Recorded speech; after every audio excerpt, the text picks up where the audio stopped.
To get over pain, you have to walk right through it. Walk right through it. Widowhood also comes with loss of self-esteem.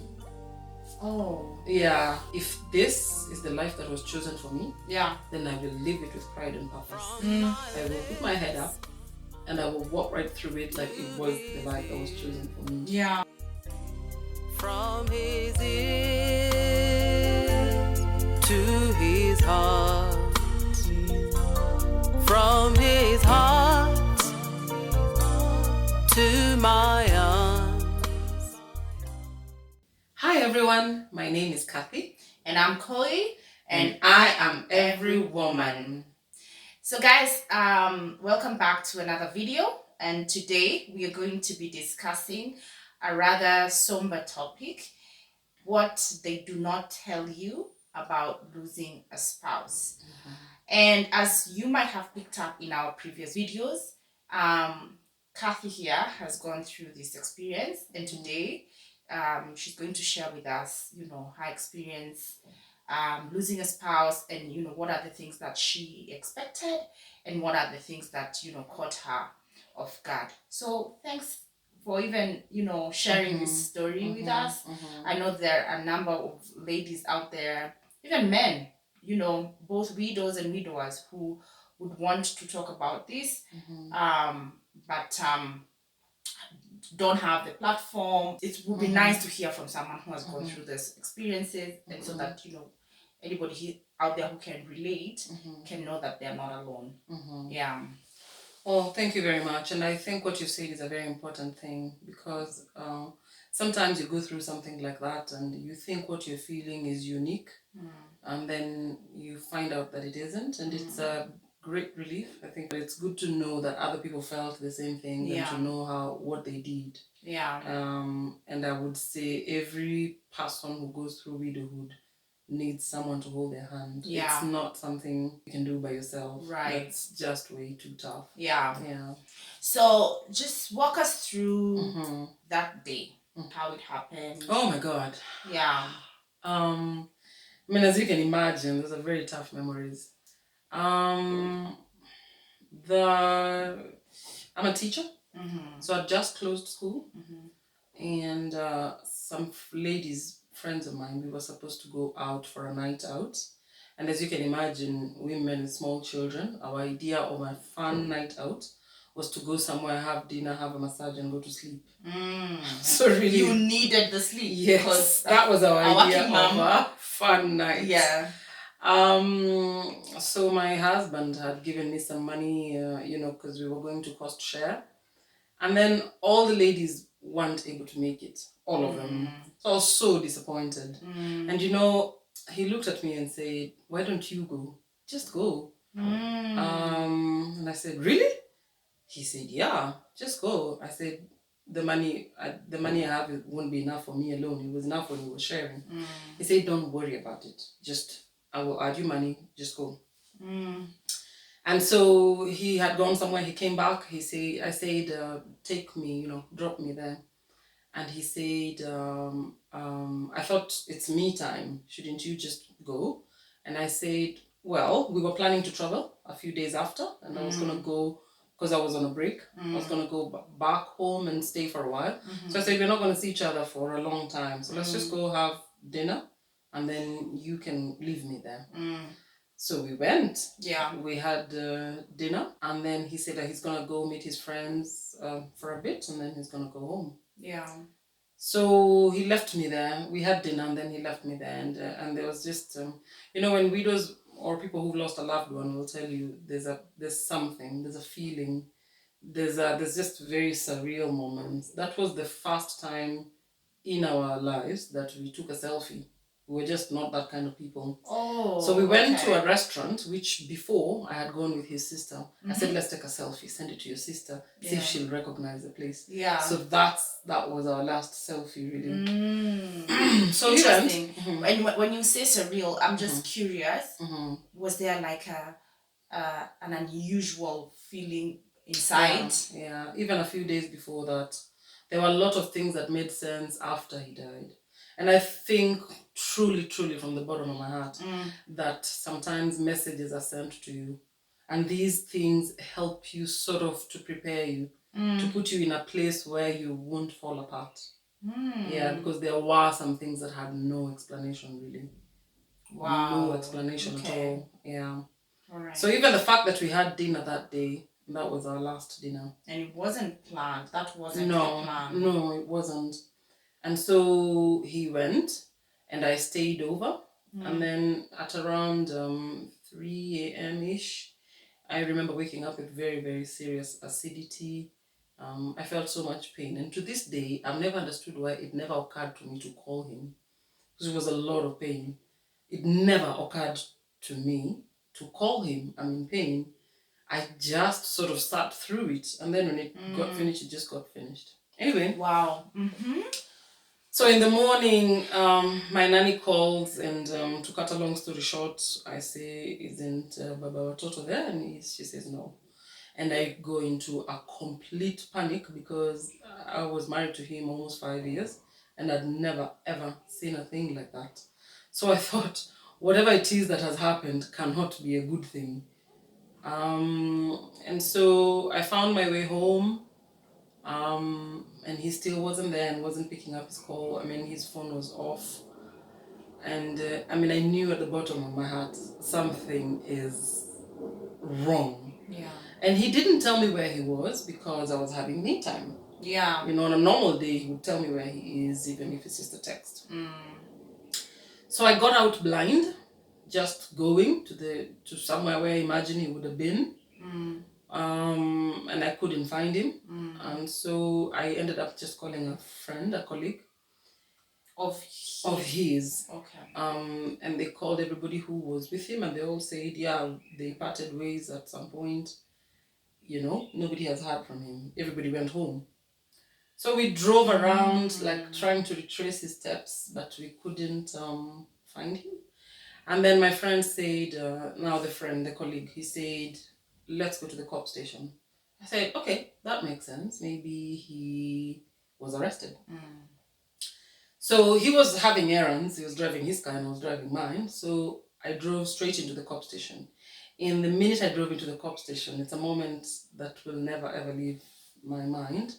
I just drive in this way and there's a yard for cars that have had an accident, and there was his car, looking so ominous. I don't know how to put it. This red soil and this big black car that had been crushed completely, and I could see the number plate and I can see far. I'm long-sighted, so I could tell even from where I'm sitting that is his number plate. And I remember biting my hand. I feel like I did most of my morning in that moment in that car. I bit my hand and closed the windows and just let it all out. And then in that moment, it also just occurred to me that whatever it is that has happened, I am alone and there is no time for weakness. There is no time to cry. At that point? At that point. Before anybody confirmed anything, I knew that I need strength. And so I was calling upon all my reserves to just get the strength. So I called this guy who had not gotten to the cop station and I say, you better come quick. Just stop what you're doing. So he comes, he sees the car, he's obviously panicking, he doesn't want to talk to me, he doesn't know what to say. I get it. So we go to the cop station, inside the cop station, and the cop is very, very evasive. He's not looking at us, he's just saying, injured people are taken to a certain hospital, please go check in that hospital. And then there's a lady cop on the other table, and when we were leaving, she just said, Poleni. And I still didn't think much of it, because when I went to the car, the driver's seat looked intact. So in my mind, I thought, this looks like a very bad accident, but who knows? He's probably somewhere fighting for his life. Anyway, we go to the hospital, and my friend has, of course, the colleague, he has panicked, called everyone. I'm just sitting there seeing everybody coming, all the colleagues, all the friends, everybody's coming. And anyway, without going through all those gory details, his body had been brought in. He died on the spot. He died on the spot, and a good Samaritan brought him to hospital. Yeah. And they pronounced him dead on arrival. But the guy says he never talked, not even once. I talked to a doctor later who told me the windscreen must have crushed, his reed, and then all the vital organs, and he didn't feel anything, he just died, which is consoling for me. I like that concept because I'd hate to imagine he felt pain or whatever. So yeah, so that's how that day was. I didn't break down and cry as they all thought it would happen. And I think it was just the feeling was too intense for crying. There are no tears. If anything, the tears are completely dried up.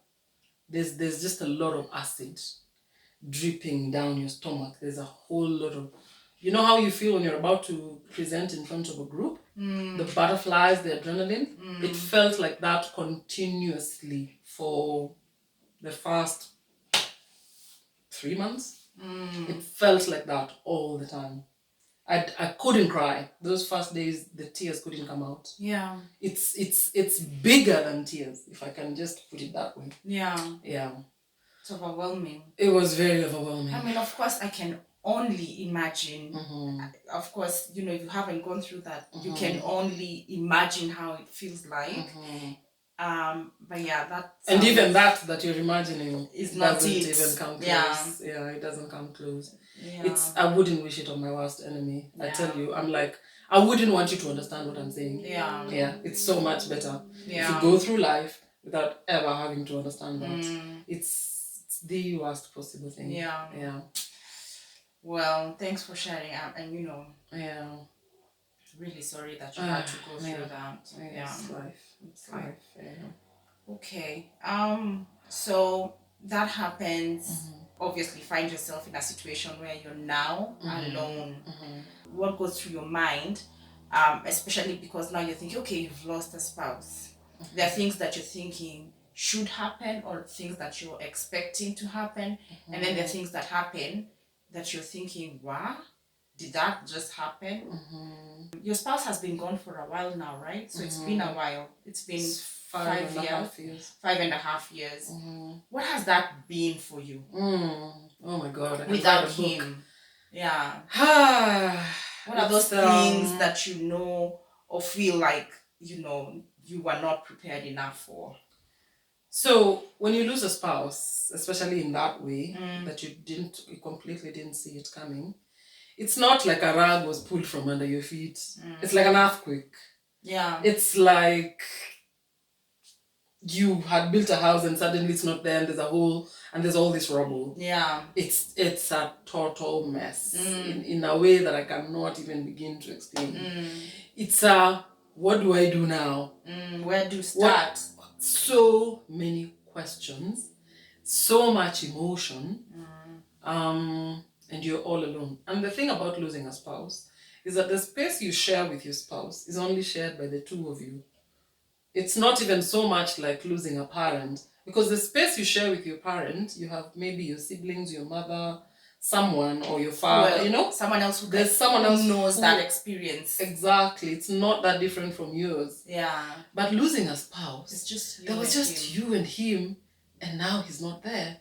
Even during the funeral, preparations and meetings and things, I used to go back to the bedroom as if I'm looking for him to tell him what is going on. Oh my God. Like, when everything, when all kind of things we were going through in our lives, we used to have that moment where now we go into the bedroom and now talk. Yeah. Like the real and just share the day. I can let go and say how that made me feel or what we are planning to do or just go raw.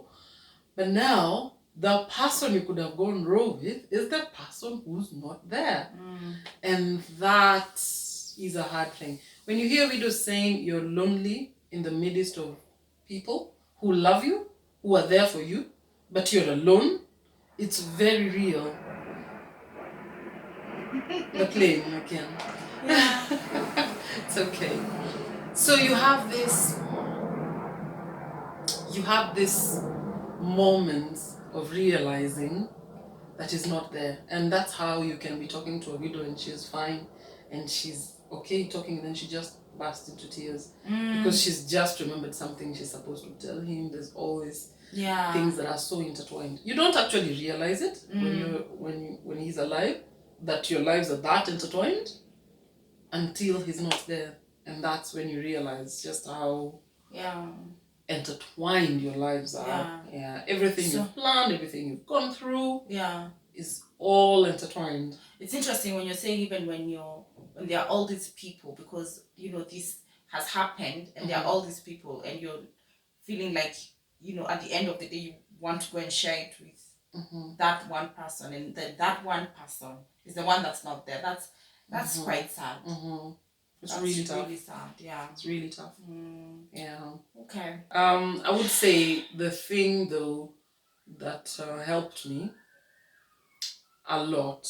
Of course, in the beginning, there's preparations, there's this, and in our case, he was in Tanzania.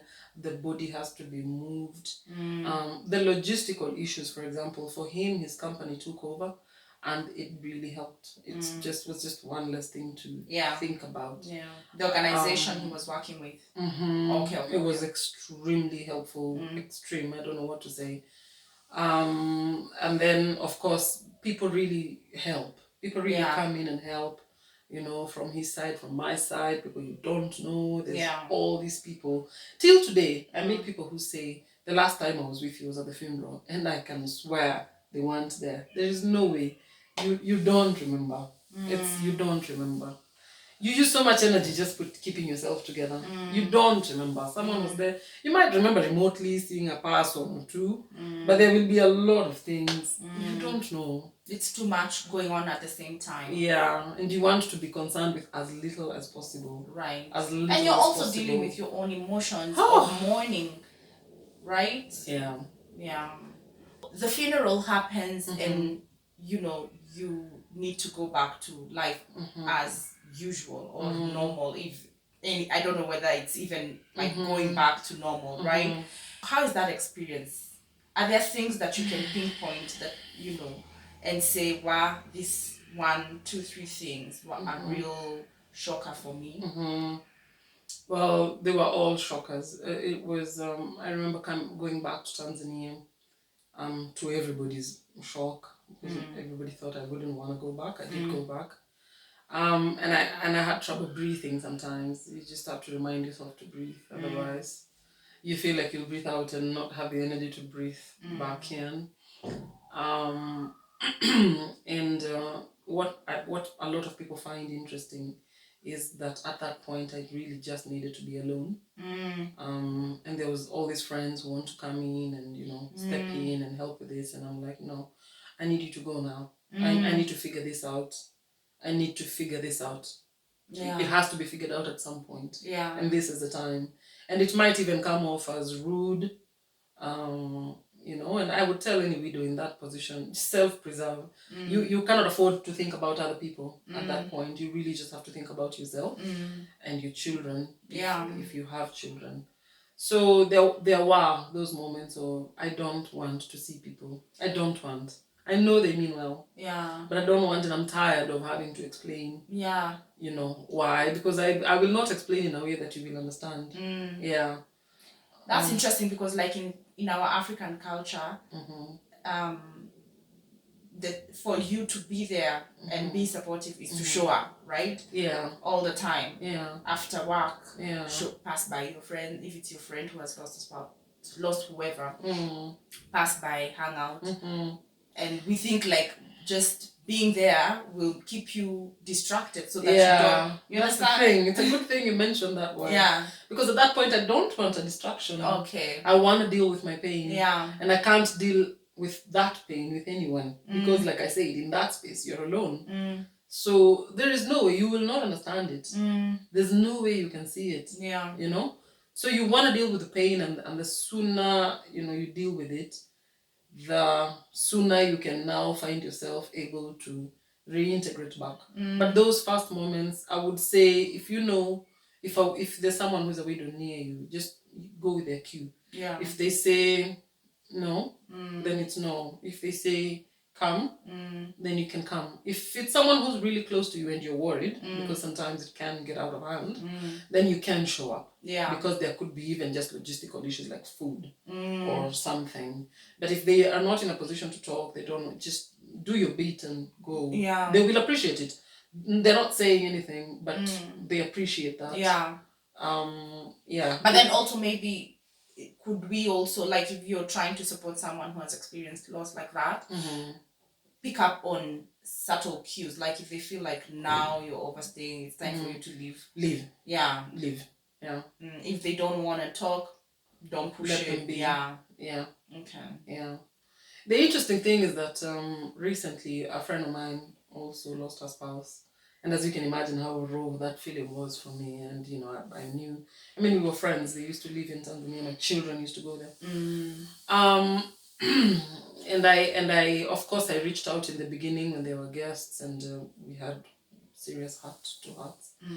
But after that, I've been trying to reach out and she's in that space that she doesn't want. She appreciates the texts, she appreciates the messages, but she still doesn't want, you know, too much interaction. When you adjust to widowhood, you realize just how quickly things can change and you become very flexible, very flexible. And so when things happen, you look at it and tell yourself, you know, worse things can happen. Yeah. And when I say worse things can happen. So you become very flexible with things. Yeah. Things that people will panic about. Yeah. And you really just don't panic about it. Yeah. Yeah, I normally tell people, I save my emotions. I don't waste emotions on things that are frivolous. I save my emotions for serious things. Yeah. Because I know serious things can happen. Yeah. Firsthand. Yeah. There's a time while we're chatting, you mentioned that now you see life so different. Oh, like life before him and life after him. Just walk us through that. Walk us through that, because it feels so black and white. In my head, it feels like it was like life in color, and then now there's life in black and white. Or I don't know. I'm just trying to imagine. It's probably the other way around. Oh, really? It was probably first life in black and white, and now life in color. Oh, wow. So many things become clearer. I remember that first day driving from home to the morgue so that I could identify him. A road which I use every day, I had used every day for like 5 years, looked so different. It looked so different. In what way? I don't know what to tell you. I don't know. It felt like I was passing there for the first time. I'm now a completely different person. Everything is different. It's like you're literally sitting here and now you're sitting there. Experiences become so different. I would say in my case, I feel things so much more than I used to feel them. I recognize people's actions so much more than I used to. I see bad things for what they are a lot clearer. I see good things for what they are a lot clearer. And then I make the choice to be deliberate about seeing good things. If I don't know if that makes sense. But you also realize so much the power of the moment. The moment is so powerful. It's all you have. It's not all you have, it's all you're guaranteed. Yeah. Because this moment you're here. Yeah. You don't No one can take that away from me. I'm Yeah. leaving this moment. Yeah. But the next moment You don't know. is not guaranteed. And so you learn the beauty of that and you learn to maximize. Even if it's a sad moment, Yeah. I will maximize it. If I now go for a funeral and I truly feel sad about that person dying, I will cry if I need to. I will not, how can I put it? I will feel my feelings. I will allow myself to feel my feelings because that moment won't come back. Yeah. You know, I can say even my experience with parenting. I will parent deeper. I will more intentional. I will be so much more intentional. Yeah. Even in work, I will put more effort. Yeah. Yeah. Wow. Yeah. And do you think it's because of the fact that such an experience just exposes your deepest raw emotions, so that now you're way more sensitized, way more appreciative of maybe even things that you would have otherwise just taken them for granted. Is that it? I'm just trying to imagine. That is it. That is it. I feel very lucky because I feel like even before my spouse died, I was a deep feeler anyway. I was a deliberate person. Before his funeral, I had attended some 2 funerals that really made me change my outlook. Yeah. And that really made me decide to be purposeful about my life and things like those.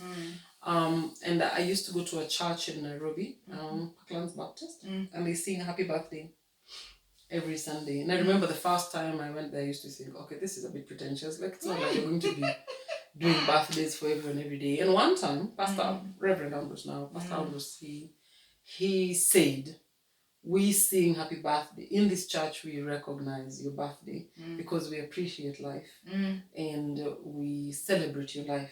And why not celebrate it on your birthday? Like we celebrate everyday life, but your birthday is a special day. And I remember that was so profound for me. That was very profound. And if there's anything I'm grateful to God for today, is the fact that I have always celebrated birthdays. I mean, anybody who knows me closely knows how big birthdays are for me. That's true. I only had 5 birthdays with Simon. Oh. Well, when we were dating, but in marriage. And I celebrated them big time. You know, I mean, his friends knew when his birthday was, because way before we would already have a WhatsApp group and we would already planning all these surprises. Exactly, and we would go big. I mean, I once hired an entire movie hall for him. Okay, I wasn't rich. Everybody was invited paid. I only paid for the seats that one sat on. Yeah. But it was big. I mean, he looked at me that day and said, even for you, this one is too big. Yeah. I said, it's okay, just enjoy your birthday. Yeah. And if there's anything that I thank God for, is that he put that awareness in me before he died. Because I feel like I would regret today. I would feel like I didn't put in effort. And I'm not saying everybody should go big on birthdays. That's not what I'm saying. Yeah. I'm saying that was my thing. Find your thing. Exactly. And do it. Yeah. Because as long as you are born, you will die. There's 100% chance that you will die. Yeah. Or somebody else near you will die before you. So maximize on the moment, you know. When my children sometimes obviously talk about death quite a bit. And sometimes they get overwhelmed by it. Why did daddy die? And they're sad and stuff like that. And my message to them always is, I will die. There's no doubt about that. You will die. Someone will die. You know, everybody will die. But why are we thinking about that? It hasn't happened. Yeah. Let's think about life. Now. Yeah. Here I am now.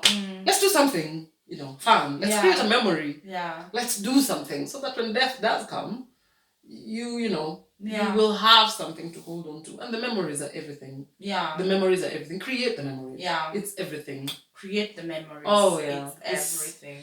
Also, just to add on to that, when Simon died, when our first child was born, I didn't have a smartphone. He had a smartphone. So he took a lot of photos, which I've never had access to.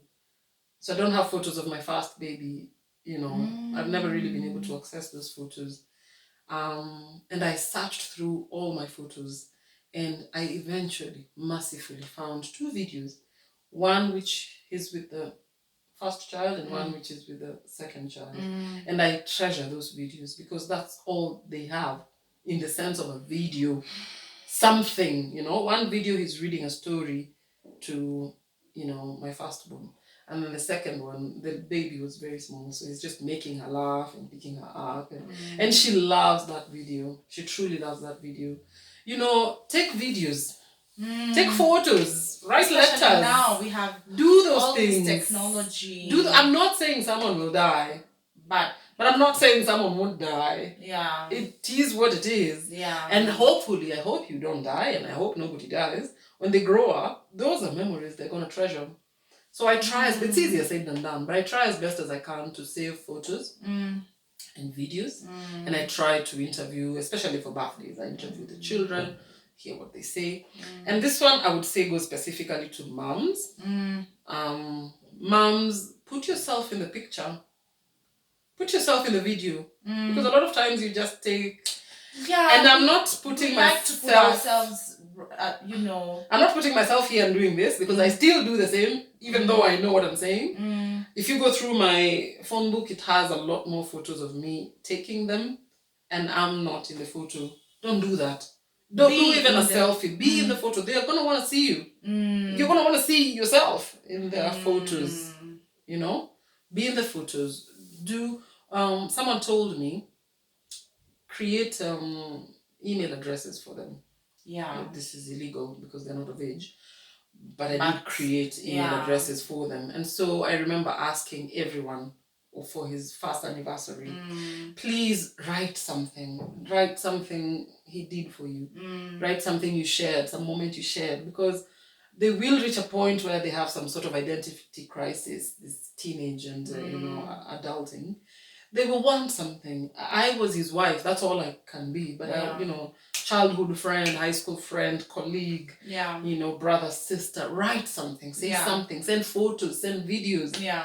And a lot of friends responded to that, which I'm very grateful for. Yeah. And I've saved that for them. Yeah. And I try to go on adding. So this is not even just a message for widows, or it's not even death related.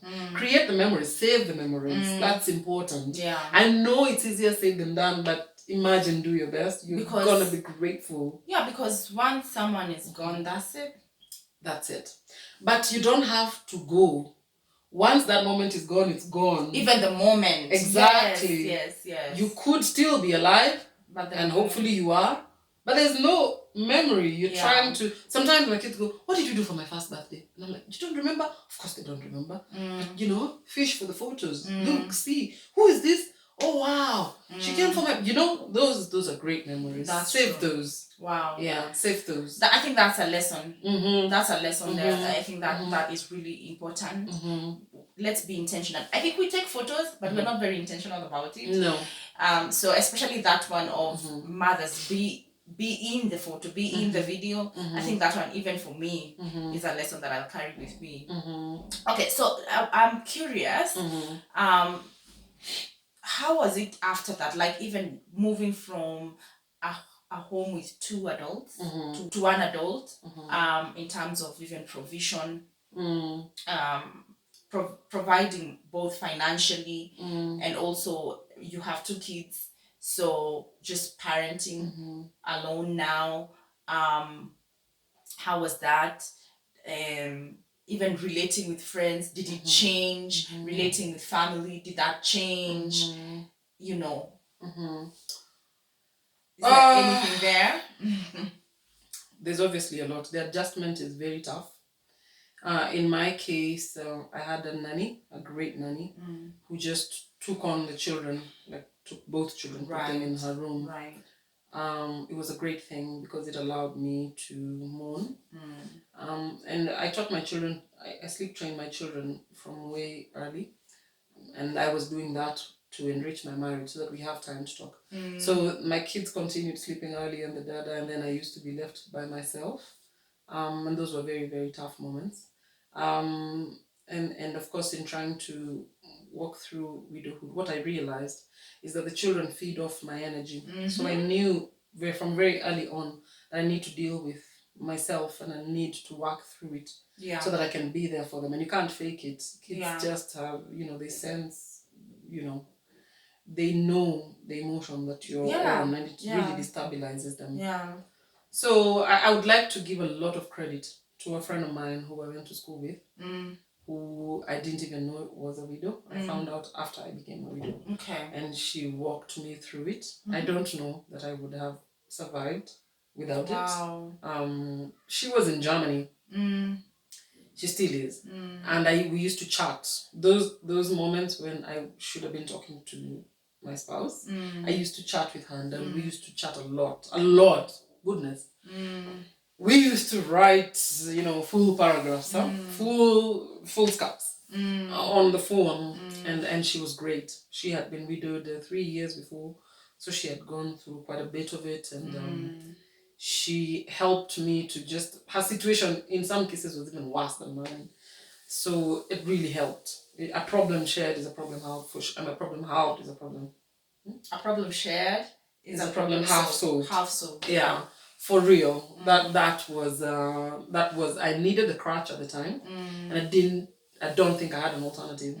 So I would say for any widow out there, don't shut yourself off. Don't do it. Yeah. You're not the only one. Yeah. You need to talk to someone. Yeah. And the only other person you can talk to is another widow. I'll tell you that. Right. It's not I don't know if there's anybody who has had a different experience. Yeah. But for me, there's nobody else who would have been able to understand other than someone who has walked that path. That journey. So that was crucial. Wow. Yeah. And are there forums that you know, maybe even online, that we can even share here? Well, are there forums? Facebook has a lot of groups. Yeah.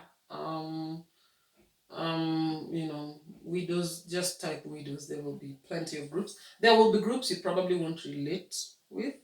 There's widows who like are much older, or live in such a different circumstances that you really won't be able to relate with. But there is an aspect of widowhood that is just common. It's universal. So those are also very helpful. And believe it or not, we never leave. Even now, I'm still in those widow groups. Actually, even people who have remarried never leave. Oh, okay. Yeah, they say even if you remarry, you don't lose your widow card. You can't... you have been a widow and that can never go anywhere. Yeah. No. Yeah. So we stay so that also we support the younger ones, the ones who come in and say... he died 3 weeks ago, and oh my God, it just breaks our heart. And you relieve the moment, and you assure them that it's just 1 day at a time, 1 hour at a time, sometimes 1 minute at a time.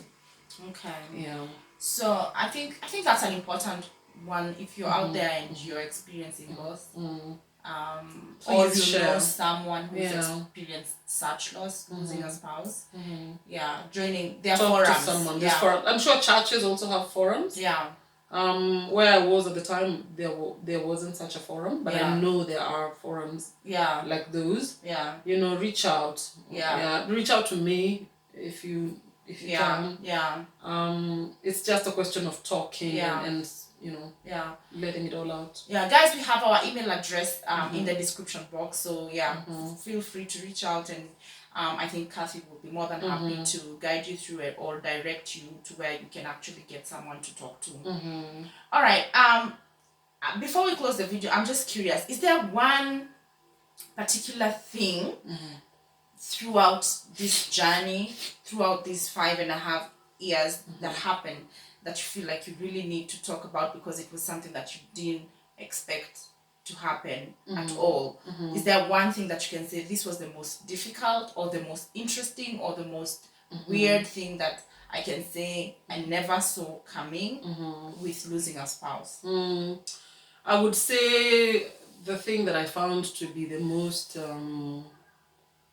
that takes the biggest space, I would say, is widowhood also comes with loss of self-esteem. Oh. Yeah. I don't know how I can nicely explain that. There's a whole lot of people treat you different. People treat you different. Your couple friends become different. Some of them become a little uncomfortable. Almost as if their husbands are being a bit too sympathetic. Is it because the men don't know how to treat you, and then it gets it? Like what do you think that is? I don't know. It's different for everyone. It's different. It's a case by case. Yeah. But the relationship between you and couple friends changes. Yeah. It changes, and a lot of times you might not be able to relate the same way that you used to be able to relate. Yeah. Your self-esteem goes down, because now also what people do is that when they don't know what to do with you, they do nothing. So they don't invite you. If it's a place where you have to be, they don't talk to you, they don't include you, they don't know whether to include you or not to include you. So you feel left out. Yeah, and you do realize there might have been some point where you pushed them away as well. Yeah, at the point where maybe you wanted to be alone and they didn't understand. Exactly. So they felt like... Exactly. Wow, that is an interesting dynamic. I know. There's a whole lot of pushing, pulling. I don't know what I want. I don't know what I want. I don't know. I remember my first birthday in widowhood. My friends did a surprise party for me. Now, I'm the queen of surprise parties. And I really hated it. I really hate... My first feeling was... invasion. I felt like they'd invaded my space and my everything. But towards the end of that party, I was very grateful. I was truly, truly grateful. So half the time, you don't even know what you're feeling. Yeah. You don't know what will make you happy and what won't. Yeah. But lack of self-esteem is a real one. Yeah. It's a real one. And you have all these people who... I think it comes with how society treats the single parent. I have on several occasions had a cop say, "Mzee ako wapi?" And I say, "Mzee hayuko." Then he say, "Kwani ulizaa watoto peke yako?" You know, with a very condescending voice. And people like those, I like very much to say, "Sikuzaa peke yangu. Tulizaa naye lakini saizi yako 6 feet under." You should see how they recoil.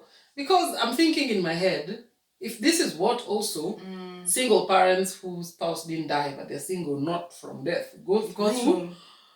Seriously, you guys, who does anything like that on purpose? Why would you? Surely. So yes, it does come with a little bit of it. It just keeps feeling like you go to school, it's a daddy's day. Some people, even through divorce, daddy came. But for us, there's never daddy. Sometimes daddy's gone and Father's Day and all these things. And for me also it's crazy because I'm a teacher, so a lot of times I have my child in my class. So who are they meant to show their project? When I write the report form, who am I writing for? There's all these things, but it really just boils down to a little bit of your self-esteem. You start feeling like, I don't want to go there. I don't like the feeling that comes with it. Yeah. Wow. Also, you see now you have one income less. Yeah. And sometimes eventually you yourself don't have an income. Yeah. So there's also the question of not being able to afford. Yeah. Yeah. So even it's like the status. Yeah, it's like the status changes. Yeah. So I think it can be very hard if you don't have like self-awareness and if you don't really know, if you don't value yourself, and if the value for yourself doesn't come from within, that can be very shaky. Can be very shaky. Yes. Yeah. Wow. Okay. Oh wow! I don't even know what to say. I mean, that especially the fact that the area that you pointed out of like school and Father's Day and Sports Day and daddy's daddy's not there. Daddy can't make it because daddy's not there. It's not like he's somewhere in another town. I think that's a difficult and one. Watching your children suffer through it is also very hard. Yeah. It's the one thing you can't offer them. Yeah. But I think in that one, in any situation, but more so with that one, I feel like there's a lot of inner work to be done so that you can show up, not just for yourself, but for your children as well, because you have to go through it. Oh, yeah.